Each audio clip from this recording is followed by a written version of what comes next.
Fala pessoal, tudo bem? Aqui é o Moacir da Fan Engenharia. Essa é uma das aulas que nós damos do curso de projetos de subestação aérea até 300 kVA.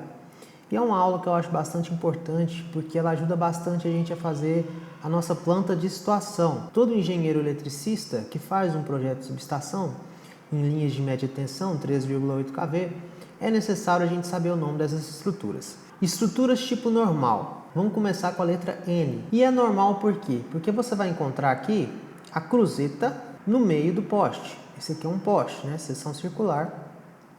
E a cruzeta no meio do poste. Então, esse tipo de estrutura é chamado de estrutura tipo normal, tipo N. Você vai encontrar elas principalmente em campo aberto, em calçadas largas. Depois, nós vamos para a estrutura tipo beco. Hoje eu vou falar aqui das principais estruturas. Existem outras, mas a que mais a gente encontra nas ruas aqui do Brasil, tá? Estruturas tipo beco. Estruturas tipo beco tem como regra a letra B, que vem de beco. Geralmente a gente usa em ruas muito estreitas, que existem edificações muito próximas da nossa linha de 13,8 kV. Lembrando aqui que eu estou falando de estruturas na classe de 15 kV, tá? 13,8 kV. Então, estruturas tipo beco são aquelas estruturas em que geralmente tem uma edificação próxima e para manter a nossa distância padrão, eles colocam a cruzeta totalmente para fora do poste, né? E a gente chama de estrutura tipo beco. Uma rede bastante utilizada, estruturas tipo compacta. A derivação dela é CE, que significa compacta em espaçadores. Esse aqui é um espaçador losangular, que nós chamamos, tá? Então, isso aqui é uma rede compacta. A rede compacta está sendo bastante utilizada aqui em Goiânia, está sendo substituída por outras redes convencionais. Tá? Principalmente na hora de fazer a derivação para os transformadores aéreos, estão sendo utilizadas as redes compactas. Antigamente, a rede compacta você via onde tinha locais de muitas árvores, principalmente para evitar curto-circuito, né? O toque do gás de árvore, etc., com a linha de 3,8. E acontece o seguinte, esses espaçadores losangulares, eles estão espaçados geralmente de 7 a 12 metros, né, do vão. Para quem não sabe, vão é a distância entre o poste e outro, tranquilo? Então essa é a nossa estrutura tipo compacta, cuja abreviação é CE. Essas abreviações aqui, elas vão ser importantes agora para o tipo de estrutura que nós vamos trabalhar. Por exemplo, variação 1, estruturas que passam e não têm angulação. Variação 2, estruturas de angulação que passam. Variação 3, fim de rede. Por exemplo, se eu tiver uma CE3, eu estou falando que CE significa uma estrutura compacta e o 3 significa que ela é fim de rede. Quando a rede termina, eu tenho um tipo de estrutura para ela. Se eu falar que uma estrutura é N2, então é uma estrutura que tem uma certa angulação, que eu preciso fazer essa angulação com a rede, mas que ela passa, que ela não está terminando, não é fim de rede, ela simplesmente passa. E estrutura, se eu dizer que uma estrutura é N1, essa é uma estrutura que passa e não tem nenhuma angulação, passa direto, tá? Então é para isso que servem essas variações, 1, 2, 3 e 4.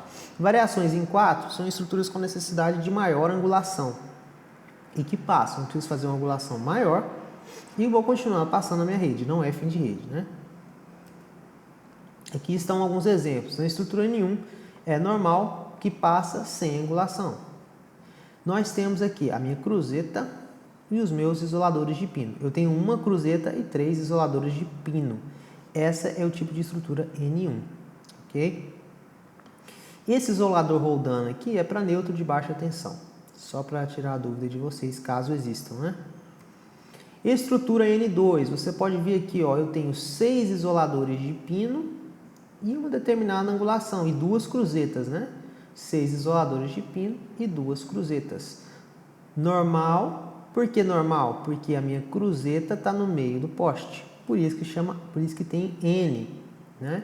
Então, N2, normal que passa com angulação, tem uma determinada angulação aqui na minha linha de transmissão. N3, por que é N? Porque a minha cruzeta está no meio do poste.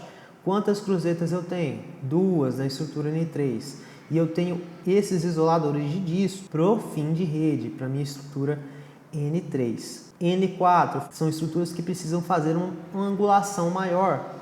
Então nós temos aqui duas cruzetas, N porque as cruzetas estão no meio do poste. Eu uso isoladores de disco dos dois lados, né, da minha cruzeta e faço uma ancoragem com isoladores de pino, tá ok? Então na estrutura N4 eu tenho isoladores de disco, no caso seriam 12 isoladores de disco e 3 isoladores de pino com duas cruzetas, tá ok? Essa é a nossa estrutura N4. Lembrando que para N4, qualquer derivações que tenham 4, eu estou fazendo uma maior angulação. Eu preciso fazer uma maior angulação na minha rede de distribuição. Agora vamos um pouco aqui para a prática. Vou mostrar para vocês aqui, para a gente analisar um pouco as redes de distribuição. Eu não aprofundei muito, é claro que existem outras derivações, tá? Eu estou falando aqui das principais. Essa rua aqui é uma rua, é a rua da nossa empresa. Então aqui, como vocês podem ver, ó, eu estou com uma estrutura N1, olha, eu tenho uma cruzeta que está passando, não estou fazendo angulação e tenho 3 isoladores de pino. Não dá para ver o outro, mais para frente vamos ver se eu consigo ver o outro. 3 isoladores de pino, uma cruzeta e está passando. Essa estrutura aqui, ó, que está fazendo derivação pelo transformador aéreo. O que está acontecendo aqui? Eu tenho uma estrutura N2, ó, 6 isoladores de pino, ok? Eu tenho uma estrutura que é, nesse poste, eu poderia colocar esse poste na minha planta de situação e colocar assim, N1, N2 e chave fusível, não é? Para chave fusível, geralmente a gente usa CF. Então, essa estrutura seria mais ou menos assim, N1, N2, CF e estou derivando para o meu transformador, tá ok? É mais ou menos assim que a gente trabalha. Aqui, por exemplo, ó, eu consigo ver uma rede compacta. Ela está principalmente derivando daqui para cá. Geralmente é uma subestação abrigada que ela está derivando aqui, né? Então essa aqui é a nossa rede compacta. Olha aqui nossos espaçadores losangulares, tá? Essa estrutura aqui, qual que é essa estrutura? Essa estrutura de cima é a N1, que deriva para uma CE3, fim de rede, com o que? CE3, aqui está ficando ruim de ver, CE3 CF, né? Com chave fusível, tranquilo? Ah, para quem não sabe também tem um pouco de dúvida, essa equipotencialização aqui é chamada de fly tap, tá ok? Quando você tem cruzamento de redes de distribuição, a gente faz essa equipotencialização aqui. Então é isso, pessoal. Espero que eu tenha ajudado um pouco vocês. Qualquer dúvida pode deixar aqui na descrição. Um grande abraço e até a próxima.